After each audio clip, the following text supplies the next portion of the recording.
So, what's up guys? Kakabili ko nga lang pala ang betta fish natin guys. Then, kaya tinitignan ko siya maigi na kung paano yung nila. Baka kasi kainin ng daga guys, kaya alam nyo na. Kaya tinitigan natin siya, tanggal stress, ayan. Dahil bukas ko na lang siya papakainin, ang sabi ng may-ari dun sa Jitwason. Yan guys, pero yan guys, binili ko. Kasi matagal na kasi ako gusto mag-alaga ng betta fish. Kaya ayan, binili ko sila.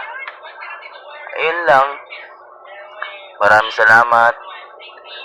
Update ko na lang kayo guys sa susunod na vlog ko kung paano ko sila i-breed. Ayan. Alagaan ko muna sila mabuti. Maraming salamat sa inyo guys. Tsaka subscribe nyo na ako sa YouTube channel ko. Yun lang po. Maraming salamat. Sheesh!